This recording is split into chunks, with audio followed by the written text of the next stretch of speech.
اور اس سال میں آپ صلی اللہ علیہ وآلہ وسلم جب طواف فرما رہے تھے تو آپ صلی اللہ علیہ وسلم اور آپ کے صحابہ مسجد حرام میں داخل ہوئے، تو چند کافر مسجد کے ایک طرف بیٹھے ہوئے یہ بولے کہ ان یثرب کے لوگوں کو، ان کو یثرب کے بخار نے لاغر کر دیا ہے، کمزور کر دیا ہے۔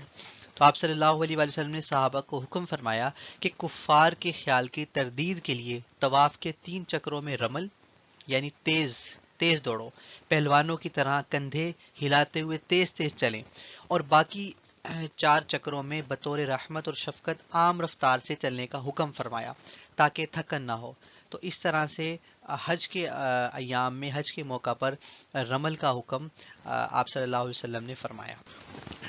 اور اس کے بعد خیبر کے جو باغات کے لیے یہود سے معاملہ ہوا تھا آپ صلی اللہ علیہ وآلہ وسلم کا، وہ معاملہ یہ تھا کہ جو آپ صلی اللہ علیہ وآلہ وسلم اور صحابہ رضی اللہ عنہم کے پاس جو زمین تھی، یعنی مسلمانوں کے پاس جو زمین تھی جس میں مسلمان اپنی اراضی اور باغات کی کاشت کیا کرتے تھے، اب وہ یہود کریں گے اور اراضی کی کاشت کریں گے، اور انہیں اس کی کل پیداوار کا نصف دیا جائے گا، یعنی کہ 50% جو پروفٹ ہوگا وہ مسلمان رکھیں گے اور 50% یہود کو دیا جائے گا۔ اور اس کے بعد یہ بھی ارشاد فرمایا کہ جب تک اللہ تعالیٰ کو منظور ہے ہم تمہیں اس کاشتکاری پر بحال رکھیں گے، یعنی کہ اگر بعد میں حکم چینج ہوا تو ہم تمہیں اس کاشتکاری سے ہٹا دیں گے، تمہیں منع کر دیں گے، روک دیں گے۔ حضرت اسامہ بن زید رضی اللہ تعالیٰ عنہ کا مرداس بن نہیک کو قتل کرنا۔ یہ ایک انسان تھا جو اسامہ بن زید رضی اللہ تعالیٰ عنہ کو ایک لشکر کا امیر بنا کے بھیجا گیا تھا۔ تو جب یہ اس لشکر کے امیر بنے تو ان کا ایسے شخص کے ان کا سامنا ہوا جو کلمہ پڑھتا تھا، اب وہ لا الہ الا اللہ پڑھتا تھا، اس کے بعد انہوں نے اسے قتل کر دیا۔ اب جب یہ قتل کرنے کے بعد واپس آئے رسول اللہ کی خدمت میں تو آپ صلی اللہ علیہ وسلم ان سے پوچھا، اسامہ لا الہ الا اللہ کے مقابلے میں قیامت کے دن کون تمہاری ضمانت کرے گا؟ عرض کیا یا رسول اللہ اس نے تو مجھ سے بچنے کے لیے کلمہ پڑھا تھا۔ تو فرمایا، آپ علیہ السلام نے فرمایا، کیا تم نے اس کا دل چیر کے دیکھا تھا؟ اسامہ رضی اللہ عنہ نے عہد کیا کہ میں کسی شخص کو جو لا الہ الا اللہ کی شہادت دیتا ہو آئندہ قتل نہیں کروں گا۔ تو یہ ایک ان کا قصہ ہے۔ اس کے بعد اسی سال میں رد شمس کا واقعہ آتا ہے۔ اس سے مراد یہ ہے کہ سورج کا واپس پلٹنا، واپس لوٹنا۔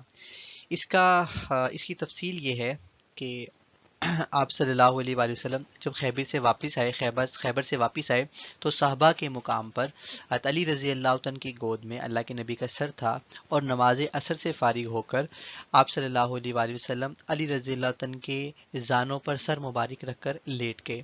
اسی سنہ میں نزول وحی شروع ہوا۔ حضرت علی رضی اللہ تعالیٰ نے کسی عذر کی بنا پر ابھی تک نماز نہیں پڑھی تھی، مگر انہوں نے آپ صلی اللہ علیہ وآلہ وسلم کے وحی اور آرام کا احترام کرتے ہوئے آپ صلی اللہ علیہ وسلم کو اس سے آگاہ نہیں کیا۔ اسی سنہ میں آفتاب غروب ہو گیا۔ غروب کے بعد آپ صلی اللہ علیہ وسلم کو اطلاع ہوئی تو آپ نے دعا فرمائی، اے اللہ، علی تیرے اور تیرے رسول کی اطاعت میں تھے، اس کی خاطر سورج کو واپس کر دیجیے۔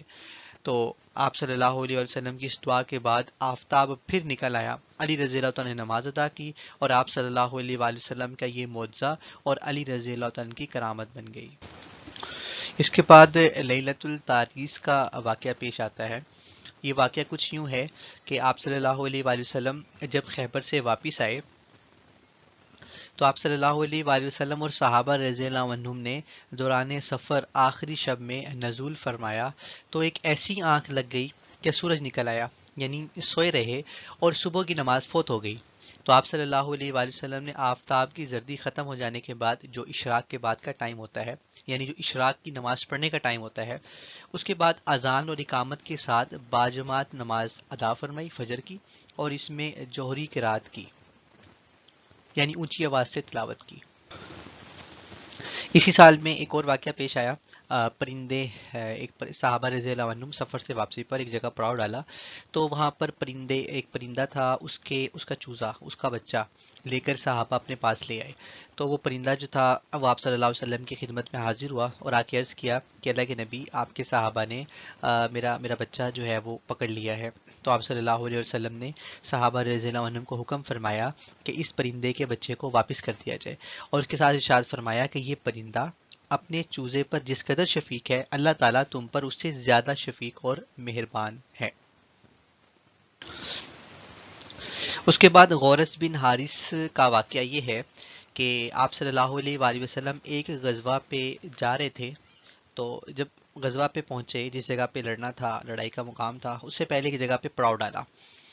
وہاں پہ جھاڑیاں گھنی تھیں اور وہ وادی اس طرح کی تھی کہ وہاں پہ جھاڑیاں زیادہ تھی، سخت شدید گرمی تھی۔ تو آپ صلی اللہ علیہ وسلم نے اور صحابہ کو حکم فرمایا کہ وہ متفرق علیحدہ علیحدہ جو ہیں وہ درخت کے نیچے آرام کر لیں۔ تو آپ صلی اللہ علیہ وآلہ وسلم بھی ایک گھنے سایہ دار درخت کے نیچے آرام کرنے کے لیے جیسے لیٹے، تو ایک غورث بن حارث اس نام کا شخص حاضر ہوا اور آپ صلی اللہ علیہ وسلم کے پاس قتل کے ارادے سے آیا اور بولا کون ہے جو آپ کو بچائے گا؟ آپ صلی اللہ علیہ وسلم نے ارشاد فرمایا، بڑے اطمینان سے ارشاد فرمایا کہ اللہ۔ جبرائیل علیہ السلام نے غورث کے سینے میں مکہ مارا جسے تلوار گر گئی۔